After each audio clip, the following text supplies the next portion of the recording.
Hi hello എല്ലാവർക്കും നമസ്കാരം. പുതിയൊരു വീഡിയോയിലേക്ക് എല്ലാവർക്കും കൃത്യമായ സ്വാഗതം. അപ്പോൾ ഇന്ന് നമ്മൾ വന്നിട്ടുള്ളത് ഒരു മാരേജ് റിസപ്ഷന് വേണ്ടിയിട്ട് ഞങ്ങൾ ചെയ്ത കുറച്ച് വർക്കുകൾ ഒന്ന് കാണിക്കുവാണ്.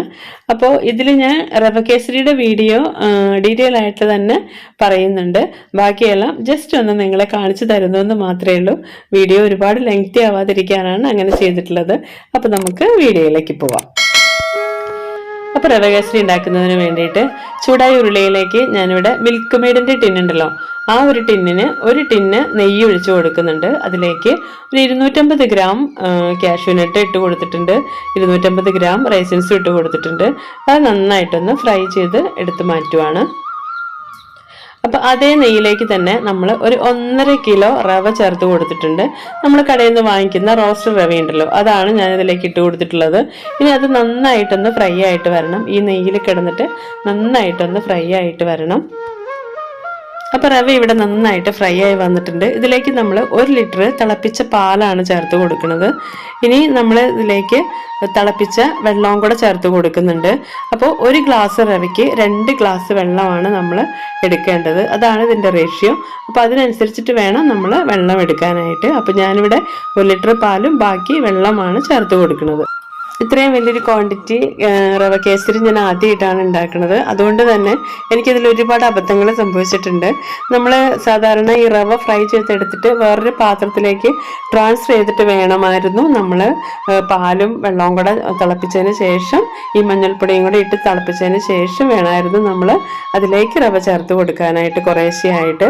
അതേസമയം ഞാൻ എൻ്റെ കുറച്ചൊരു ഓവർ കോൺഫിഡൻസ് കൊണ്ട് ഞാൻ ചെയ്തത് ഇതിലേക്ക് ഫ്രൈ ആയ റവയിലേക്ക് പാലും വെള്ളവും കൂടെ ചേർത്ത് കൊടുക്കുകയാണ് ചെയ്തത്. അതുകൊണ്ട് തന്നെ എല്ലാം കൂടെ കട്ട പിടിച്ചിട്ട് ഭയങ്കരമായിട്ട് ഒരുപാട് കഷ്ടപ്പെട്ടിട്ടാണ് ഞാൻ നോർമൽ രീതിയിലേക്ക് സോഫ്റ്റ് ആക്കി എടുത്തത്. അപ്പോൾ ഒരിക്കലും അങ്ങനെയുള്ള അബദ്ധങ്ങളൊന്നും നമ്മൾ കാണിക്കാതിരിക്കാൻ വേണ്ടിയിട്ടാണ് ഞാനിത് നിങ്ങളോട് പറയുന്നത്. അതേപോലെ തന്നെ കളറിന് വേണ്ടിയിട്ട് ഞാൻ മഞ്ഞൾപ്പൊടിയാണ് ചേർത്ത് കൊടുത്തിരിക്കുന്നത്. ഒരിക്കലും ഫുഡ് കളർ ഞാൻ ഇതിൽ യൂസ് ചെയ്യാറില്ല. പിന്നെ കുറേശ്ശെ നെയ്യ് ചേർത്ത് കൊടുത്ത് നമ്മൾ ഇത് നന്നായിട്ട് മിക്സ് ചെയ്തെടുക്കുകയാണ് ചെയ്യണേ. ഇനി ഞാനിതിലേക്ക് ചേർത്ത് കൊടുക്കുന്നത് 10 ഗ്ലാസ് പഞ്ചസാരയാണ്. അതായത് 1 ഗ്ലാസ് റവയ്ക്ക് 1.5 ഗ്ലാസ് പഞ്ചസാര വെച്ചിട്ടാണ് ഞാനിതിലേക്ക് ആഡ് ചെയ്തിരിക്കുന്നത്. നമ്മൾക്ക് മധുരമൊക്കെ നമ്മളുടെ ഇഷ്ടത്തിനനുസരിച്ചിട്ട് നമ്മൾക്ക് മാറ്റം വരുത്താം.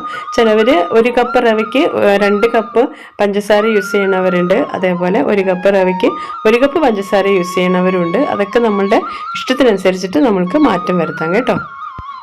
അത്യാവശ്യം നല്ല മധുരവും നെയ്യിൻ്റെ ടേസ്റ്റും ഒക്കെ മുമ്പിൽ നിൽക്കുന്നൊരു സ്വീറ്റാണല്ലോ റവ കേസരി എന്ന് പറയുന്നത്. അപ്പോൾ ഈ ഒരു അളവിലുള്ള മധുരം എനിക്ക് കറക്റ്റായിട്ട് തോന്നി.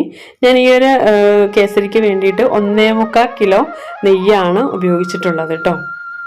ഇനി ഈ പഞ്ചസാരയൊക്കെ നന്നായിട്ട് അലിഞ്ഞ് ഒന്ന് ലൂസായിട്ട് വരും. നന്നായിട്ട് നമ്മൾ നെയ്യൊക്കെ ചേർത്ത് നന്നായിട്ട് നല്ലോണം മിക്സ് ചെയ്ത് കൊടുക്കുക.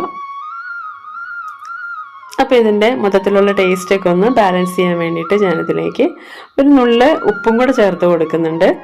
അതേപോലെ തന്നെ ഒരു 2 ടേബിൾ സ്പൂൺ ഏലക്കായും പഞ്ചസാരയും കൂടെ പൊടിച്ചതാണ് ഇതിലേക്ക് ചേർത്ത് കൊടുക്കുന്നത്.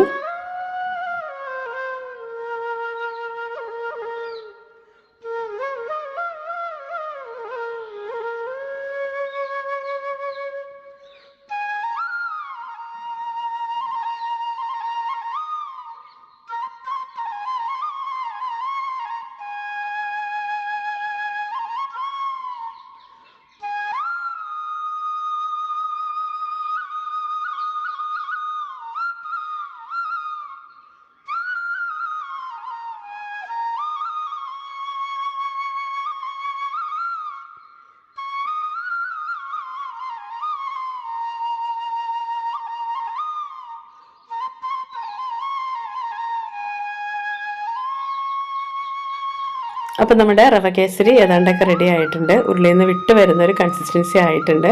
ഇനി നമ്മൾ ഇതിലേക്ക് വറുത്ത് വെച്ച് കിസ്മിസും അണ്ടിപ്പരിപ്പൊക്കെ ചേർത്ത് കൊടുത്തിട്ട് നന്നായിട്ടൊന്ന് മിക്സ് ചെയ്തെടുക്കാം.